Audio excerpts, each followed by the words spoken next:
Gracias, Dios. Nosotros queremos expresarte nuestra gratitud y reconocimiento, porque hasta aquí eres tú quien nos ha sostenido. Y si estamos todavía en la fe es porque hemos sido guardados por tu poder. Has sido tú, parte de tu gracia, Señor, el que nos haya sostenido hasta aquí. Ahora, Padre, abre nuestro corazón y nuestro entendimiento para poder recibir tu palabra santa en nuestros corazones. En el nombre de Jesús. Amén. ¿Sabe? Estas semanas hemos estado hablando de un solo tema. El tema es la deidad de Cristo. La necesidad que tenemos nosotros de estar bien cimentados en esta verdad. Cuando pensaba escribir este mensaje decía, mire, todos nosotros tenemos una cosmovisión. O sea, ¿cómo vemos la vida? Eso lo podemos decir, la cosmovisión. ¿Cómo vemos nosotros nuestro entorno? Y cada uno tiene de su propia experiencia, de su propio nivel académico, de su propia historia, de su propia cultura, de su raza, de donde viene. Tiene una visión de cómo es el mundo, de cómo son las cosas, de sus propios valores. Así que nuestro Señor Jesucristo, cuando vino a predicar el evangelio del reino, tenía su propia cosmovisión. Ahora, él le dijo a uno llamado Nicodemo, le dijo, si os he dicho cosas terrenales y no las entendéis, ¿qué tal si os dijere las espirituales? De todas maneras, Jesús tuvo que usar una cantidad de recursos para que más o menos pudiesen entender lo que él traía como mensaje para la humanidad o para el pueblo de Israel. Si os he dicho cosas terrenales y no las entendéis, ¿qué tal si os dijere las espirituales? Si os dijere lo que es el reino celestial de mi Padre, ustedes no tienen ninguna asociación con ellos de tal manera que no pueden percibir de lo que les estoy hablando. Por eso es que el Señor Jesús usó entonces en toda su enseñanza, en su prédica, que enseñó a través de recursos literarios, usó parábolas, hipérboles, símil, paradojas. ¿Se acuerdan del sinécdoque? Bueno, recursos literarios, ¿para qué? Para hacerse entender. Por ejemplo, el reino de los cielos es semejante a, ¿se acuerdan? El reino de los cielos es semejante a una mujer que perdió 2 dracmas. Un hombre que consiguió una perla de gran precio. Un ejemplo para que ellos entendieran. Hablaba del reino, hablaba de la pesca, hablaba de las ovejas, del pastoreo.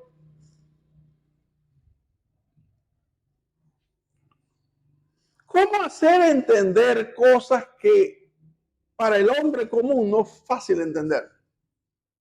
Por eso cuando Jesús habló y dijo, por ejemplo, en Juan 4:26 le dijo a la mujer samaritana, cuando ella dijo, sé que ha de venir el Mesías y él nos revelará todas las cosas. ¿Y qué le dijo él? Yo soy el que habla contigo. ¿Cómo podían ellos entender que cuando él decía, yo soy, les estaba declarando al Dios eterno? Yo soy Dios en medio de vosotros.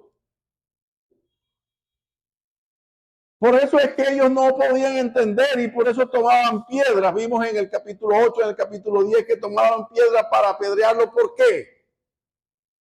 Y él les preguntó, ¿por cuál de las buenas obras me vais a apedrear? Y ellos le respondieron, no por las buenas obras que haces, sino por la blasfemia que hay en tu boca. Porque tú siendo hombre te haces igual a Dios. ¿Sabe? En segundo lugar, nosotros también hemos hablado acerca del proceso de formación o el proceso de construcción de la cosmovisión que nosotros tenemos en cuanto al reino de Dios. Todo lo que nosotros hoy día tenemos como valores que suman en esa percepción de lo que nosotros concebimos que es el reino de los cielos aquí en la tierra. Todo eso, hay quienes tienen determinado propósito en desmontarlo. Y ahí es donde quiero centrarme en estas palabras, con estos mensajes, de que usted se ponga firme en eso, sólido, para no dejarse mover. Ese proceso continuo de desmontaje, de deformación,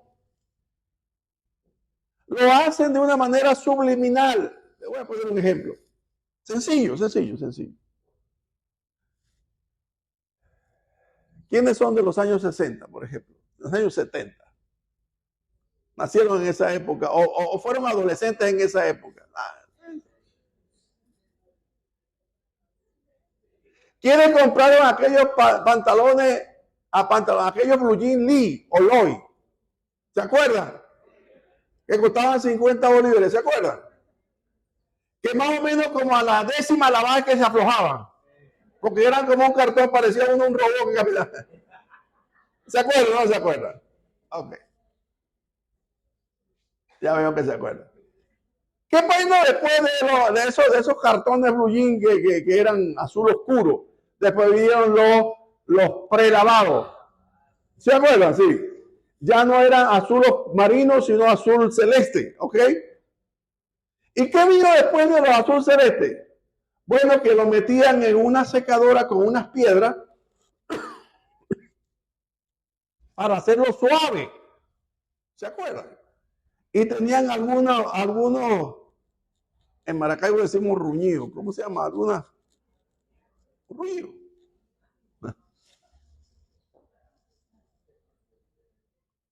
Y así la gente se fue colocando sus blue jeans más a la moda. Ya no era aquel bota ancha, ¿me entiendes? Que iba de punta a punta, de la punta del zapato al talón. Ahora se le empezaron a reducir recto y después, de broma, si le pasa el pie, ¿verdad? Tubito. Pero vamos a irnos más adelante, más acá. Ahora, ¿cómo son los blue jeans? Son los rotollines, yo lo llamo los ruin jeans. Porque ahora resulta que tienen huecos por todas partes. ¿Sí o no? Pase la página. Vamos a hacer las mujeres. Las mujeres en los años 60 se mandaban a hacer la ropa donde la modista, ¿sí o no? O la costurera. ¿Y qué llevaban? El figurín. Pásame el figurín. Y aquellas modas, ¿me entiendes? Aquellos vestidos preciosos debajo de las piernas, debajo de las rodillas. Y házmelo así, ¿cómo lo así? Los hombres con el corte de cabello. Mira, hazme un corte francés. Hazme un corte flat top. Bueno, a mí me hicieron un flat top, pero eso que tenía el pelo muy erizado le hacían un flat top, ¿me entiendes? Tipo gringo, tipo yankee. ¿Se acuerdan? A ustedes no lo afeitaron como los yankees, que le ponían un mechoncito aquí. Y hoy día, ¿cómo estamos? ¿Qué estamos viendo hoy día? El blue jean se olvidó, ya no existe el blue jean. Ahora es eso. Hermano, fíjense, es una cuestión de que un mensaje que para que usted perciba que aquello es obsoleto y viene bajo un proceso no de una semana, sino de décadas, de tal manera que usted en aquella época de los años 60 y 70 no se pondría nunca un pantalón roto. Porque está roto. Y ahora se ponen los pantalones rotos. Entonces, a lo que era malo, ahora le llaman bueno. Ahora venden unas botas USK, sacaron de las USK. Costaban 20 bolívares, contaban. Las USK ahora las venden de una marca X, todas rotas y sucias. Por un quintal de dinero. ¿Qué es lo que estoy mostrando? Estoy tratando de mostrarles que el mundo tiene una determinada, deliberada intención o plan de formar o desmontar lo que antes era bueno, ahora ya no sirve. Lo que antes era malo, eso es lo que sirve. Nosotros, les he dicho una y otra vez, estamos en esa agenda. ¿Por qué? Porque somos todavía la gente que piensa todavía como los años 60. No como los años 60, como el siglo XVIII, XIX y XX. ¿Cómo? Que tenemos todavía el concepto de familia bien fundado. Todavía tenemos el concepto que Dios es uno. Manifestado Dios en tres personas, el Dios triuno, Dios Padre, Dios Hijo, Dios Espíritu Santo. Pero sabe, ese modelo hay que tumbarlo. Y entonces empiezan como por la moda, por la manera como se afeita. Ahora se afeitan que parecen unos indios esos piel roja que ven en Daniel Boone, ¿se acuerdan? Los punky ¿qué se llaman? Ahora se afeitan de una forma, no sé cómo llamarla, pero deforme. Lo deforme es la forma ahora. ¿Hasta dónde llega eso a influenciarnos a nosotros? Oh, hermano, déjeme decirle que la iglesia está en el mundo. No es del mundo, pero está en el mundo. Y él dijo claramente, no te pido que los quites del mundo, sino que los guardes del mal. Y para guardarlos del mal, tiene que haber profetas o predicadores que anuncien que hay un peligro que se cierne o que asedia en torno a la vida de cada uno de nosotros. Pero ahí no está, el punto no está en el lenguaje, ni en la moda, ni en el vestido, ni en el corte de pelo. El punto donde quiero yo mostrarle es la deconstrucción de Cristo como el gran yo soy. Ahí está el punto, que ahí sí es verdad que vamos a tener que desenvainar la espada. Desde entonces le decían que tiene demonios, ¿se acuerdan? Este es samaritano y tiene demonios. No tengo demonios ni soy samaritano. Pero él dijo así en el capítulo 8 de Juan, si yo os hablo la verdad, ¿por qué no me creéis? O como le dijo a Felipe, creedme que yo soy en el Padre y el Padre en mí. Les dije hace una semana y hace 2 semanas también acerca de cómo lo tintaron a él como el peor falso profeta. En mejor de los casos, que era un Elías, según la reencarnación de Elías, un líder religioso. Pero ahora los progresistas de nuestra sociedad venezolana lo están tildando como un líder, como ver a Gandhi, como ver a Simón Bolívar, como un común más. Cuidado, porque se está induciendo a un pensamiento de ya no verlo como Dios que es. Y en eso tenemos que nosotros estar firmes, reducirlo. Es más, lo quieren llevar a reducirlo a la imagen de solamente un hijo creado, como hijo de Dios creado por Dios como hijo, para redimir al hombre de su pecado. Ya va, ya va. Una y otra vez, él ha dicho, yo soy en el Padre y el Padre en mí. Él nunca ha sido creado. Devuélveme la gloria que tuve contigo antes que el mundo fuese. La semana pasada hablábamos sobre esto, una y otra vez. Hablamos sobre Juan 1:1, en el principio era el verbo y el verbo era con Dios y el verbo era Dios. Y en el original dice, y Dios era el verbo. En Juan 4:26, la mujer samaritana se sorprendió cuando le dijo, yo soy el que habla contigo. En Juan 17:2, él dijo, devuelve la gloria que tuve contigo antes que el mundo fuese. Pablo habla a los colosenses y le dice en el 2:9, le dice, en él habita toda la plenitud de la deidad.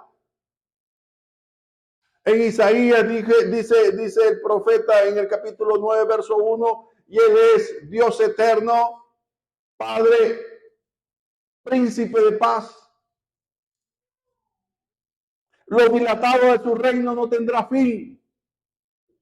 En la profecía de Primera de Crónicas 17 hablábamos acerca de eso, de que tendría un reino el cual no tendría fin, sin hablar todavía de una cantidad de mensajes, de textos que, por ejemplo, en Romanos 9, Pablo señala de la genealogía de Cristo, dice, el cual es Dios sobre todas las cosas.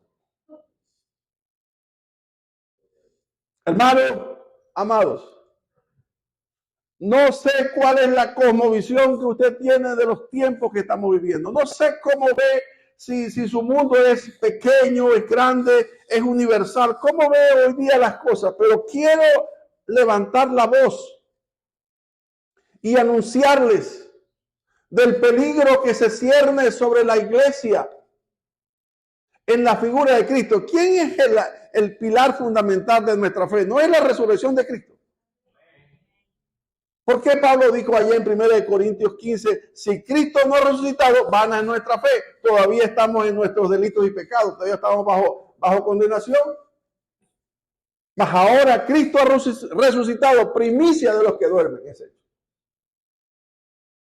O sea, es claro que nosotros tenemos que afirmarnos, y no solamente afirmarnos, sino defender la postura de la deidad de Cristo.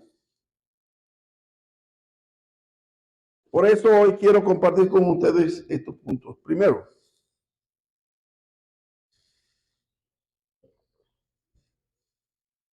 si son tan amables, en Mateo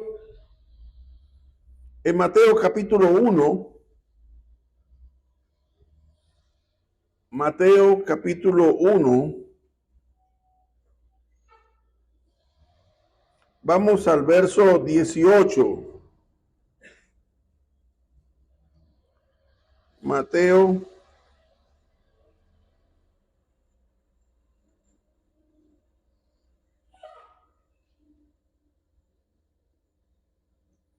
¿lo tienen ya? Mateo 1:18. Cuando habla sobre el nacimiento del Señor, dice así. Gloria a Dios.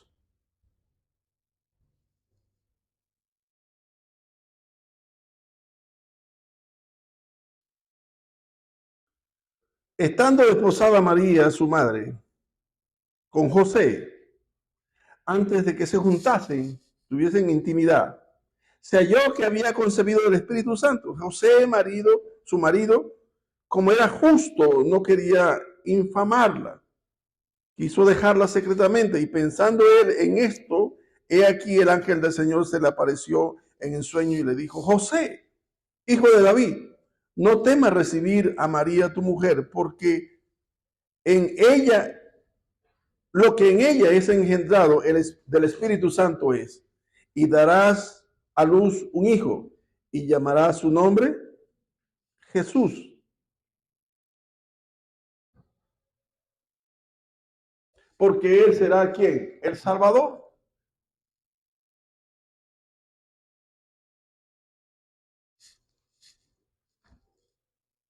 En la antigüedad, los nombres, cuando Dios designaba un nombre, tenía un propósito, bien sea por su naturaleza o por su trabajo, por lo que él iba a desempeñar. Por ejemplo, David. ¿Saben lo que significa David? El nombre de David significa el amado. ¿Y saben quién fue amado por Dios? David. Abraham con H le puso Dios ese nombre y le dijo, no será tu nombre más Abraham, sino Abraham. ¿Y qué quiere decir Abraham? Padre de multitudes. ¿Y sabe cuántos hijos tiene Abraham? Como las estrellas del cielo y como la arena del mar. Moisés, salvado por las aguas. ¿Sabe quién fue salvado por las aguas? Moisés. Entonces, cuando el ángel se le apareció a María, también le dijo, el ángel le dijo, tu nombre, el nombre del niño que nacerá será Emmanuel. ¿Qué quiere decir? Dios con nosotros. No el enviado de Dios con nosotros. No el ungido de Dios con nosotros. No el santo de Dios con nosotros, sino Dios con nosotros. Y en cuanto a eso, nosotros tenemos bastante que decir. El asunto es que cuando él hablaba, ¿quién podía creer esto? Vaya y dígalo hoy día. En una encuesta una vez hicimos así. La encuesta consistía en una encuesta socio-religiosa. Decía, ¿usted cree en Dios? Y el 95% de las personas decían sí. La segunda pregunta es, ¿usted cree que Jesucristo es Dios? Ahí los porcentajes se cambiaron. El 5% decía que sí, pero el 95% decían que no. Porque es una matriz de opinión ya inducida, formada. Nosotros que estamos aquí pensábamos así alguna vez, ¿sí o no? Pensábamos como que el niño que tiene la mujer en el brazo, como es un niño nacido de mujer, ciertamente. Pero nosotros tenemos ahora un entendimiento diferente y ahí no nos podemos mover. Él es Dios con nosotros, como dice la palabra Emmanuel, Dios con nosotros. Él no es ninguna criatura, ni ningún ser creado antes de la creación del mundo. ¿Cuál es la naturaleza de Jesús? Veamos un poquito esto. Vamos a Hebreos capítulo 1. En Hebreos capítulo 1, el verso 3. En Hebreos capítulo 1, el verso 3.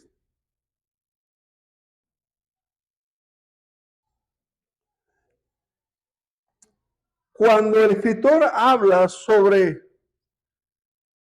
las formas que Dios ha usado para hablar, dice que en los postreros tiempos nos ha hablado por el Hijo. ¿Están conmigo? A quien constituyó heredero de todos y por quien asimismo hizo el universo.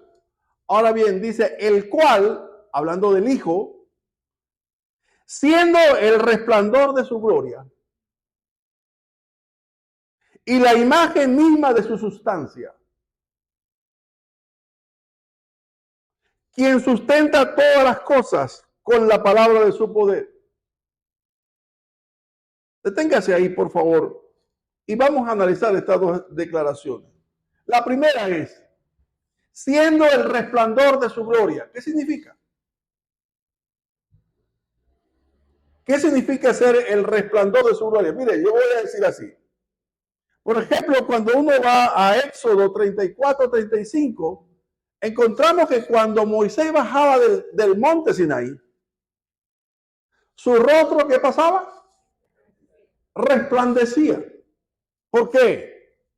Porque había estado en la presencia de Dios y la gloria de Dios le impregnaba, ¿verdad? Por radiación, por lo que sea, impregnaba y el rostro de Moisés resplandecía, de tal manera que tenía que ponerse un velo para no afectar a los que los veían o no se asombraran demasiado.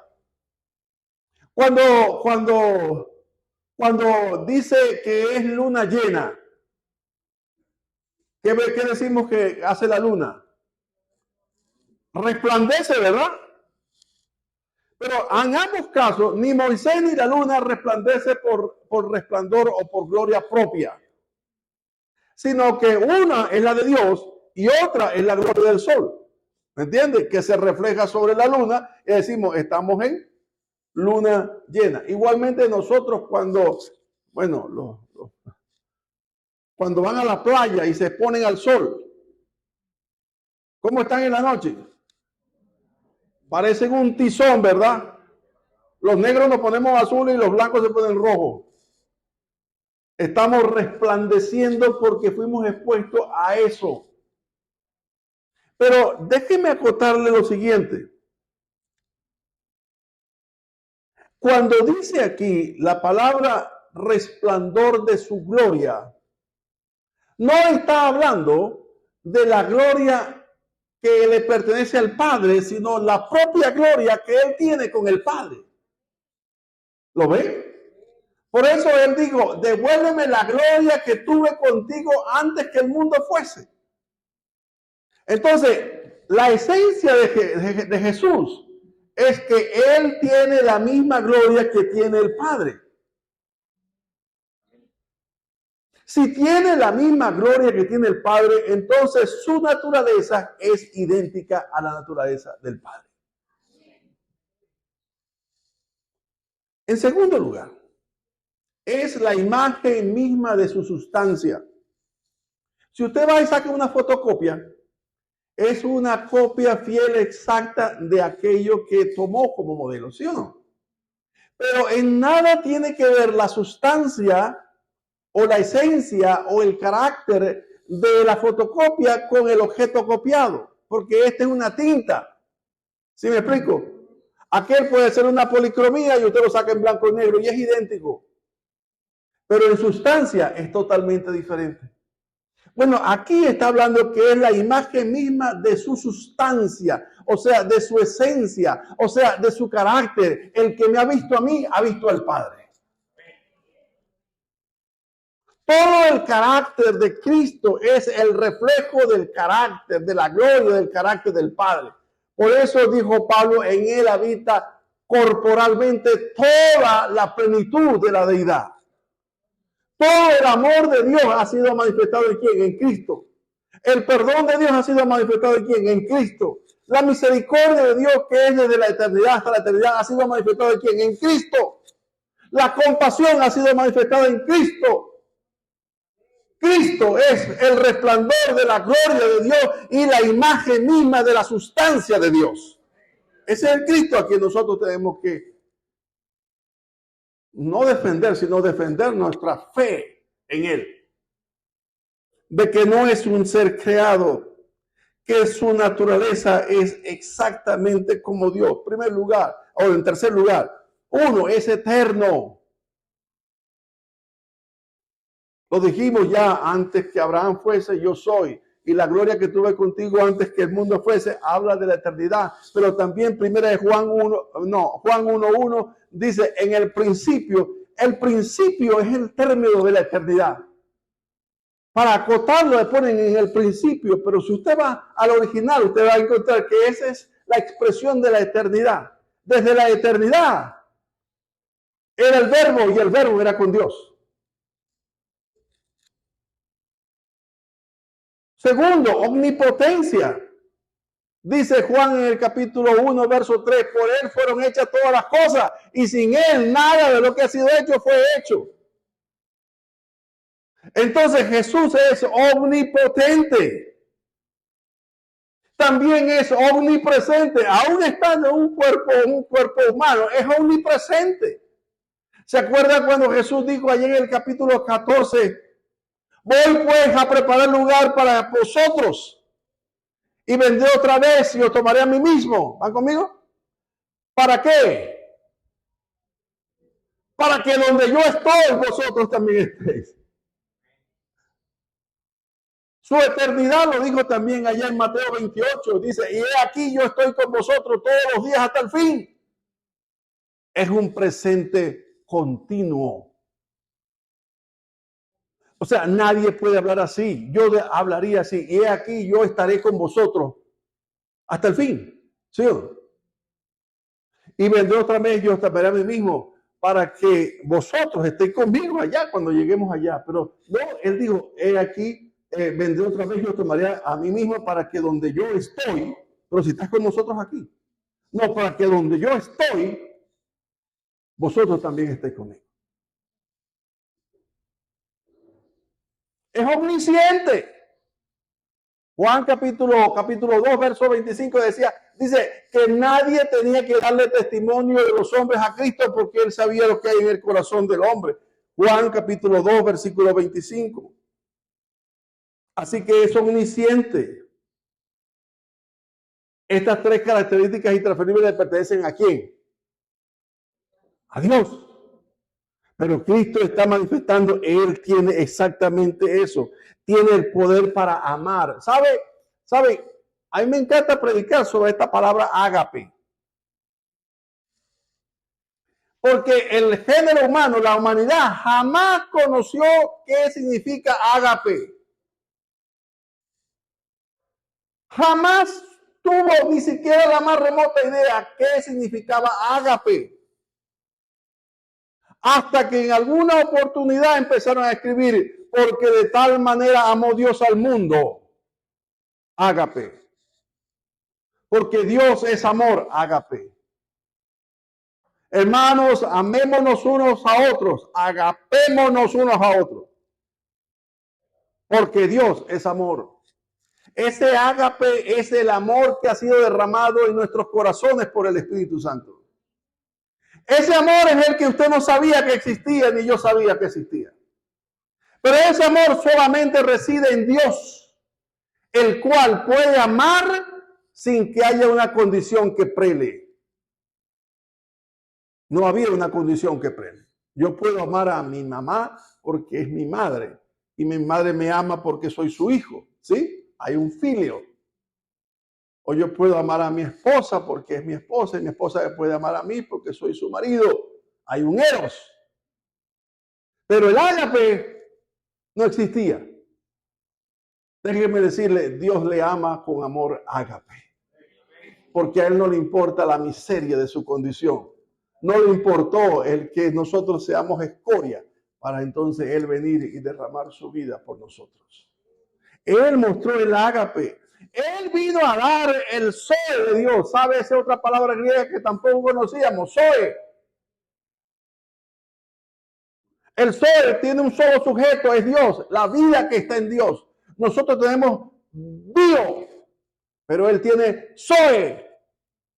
Y Él cuando dice, he aquí yo he venido para que tengan zoe, para que tengan vida, la cual ustedes no conocen. El zoe solamente le pertenece a Dios. La verdad solamente está en su boca. Yo soy el camino, la verdad y la vida. Es inmutable. Me encanta este pasaje. Vengan conmigo en Hebreos capítulo 1. En el versículo. Vean conmigo desde el versículo 10. Dice, oh Señor, en el principio fundaste la tierra y los cielos son obra de tus manos. ¿Qué más dice? Ellos perecerán, mas tú permaneces, y todos ellos se envejecerán como una vestidura, y como un vestido los envolverán y serán mudados. Pero tú eres el mismo, y tus años no acabarán. ¿Sabes lo que está diciendo ahí? Que Dios es inmutable. Todos nosotros nos estamos poniendo viejos. ¿Sí o no? Pero Él permanece por los siglos de siglos. Ciertamente Él es el verbo de Dios que dijo, cielo y tierra pasarán, mas mi palabra no pasará. No deje que nadie venga a decirle o que descubrieron unos rollos en el mar. Aquel fue en el mar muerto, ahora es en el mar vivo, no sé, donde quiera que lo hayan descubierto. No venga a creer, como dijo Pablo, ni aun si viniera un ángel del cielo y hablase una doctrina diferente a la que os he enseñado, no le creáis. Porque el mismo diablo se disfraza como ángel de luz. En segundo lugar, Jesús oyó junto con los que estaban ahí cuando el Padre dijo en Lucas 9:35, este es mi Hijo amado en quien tengo complacencia. Wow. Hay una experiencia de la Trinidad ahí, cuando el Espíritu Santo descendió en forma corporal como de paloma.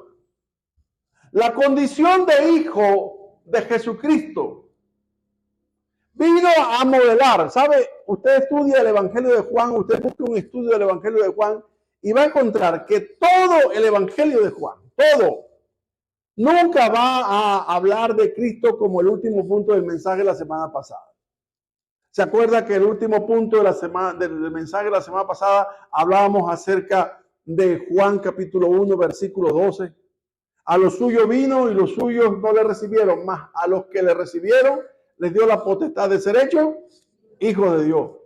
Y este hijo de Dios aparece la palabra tecnón, que es lo que se nos atribuye a nosotros como hijos, que hemos sido engendrados, nacidos de nuevo, como hijos.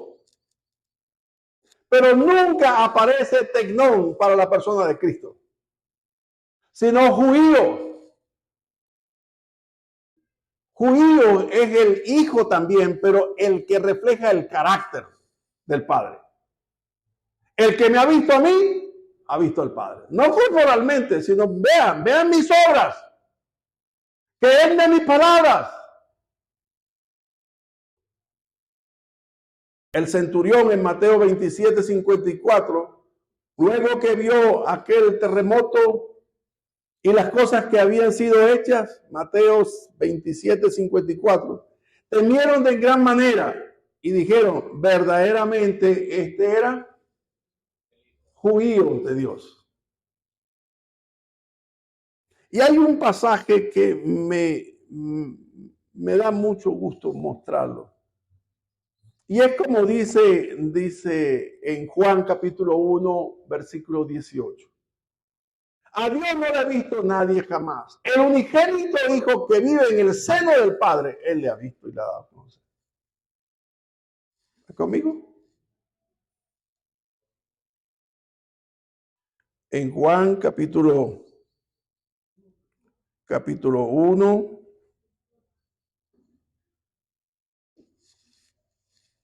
A Dios nadie le vio jamás. El unigénito hijo que está en el seno del Padre le ha dado a conocer. ¿Sabe? A veces hay cosas que yo no termino de entender de los eruditos que traducen los manuscritos.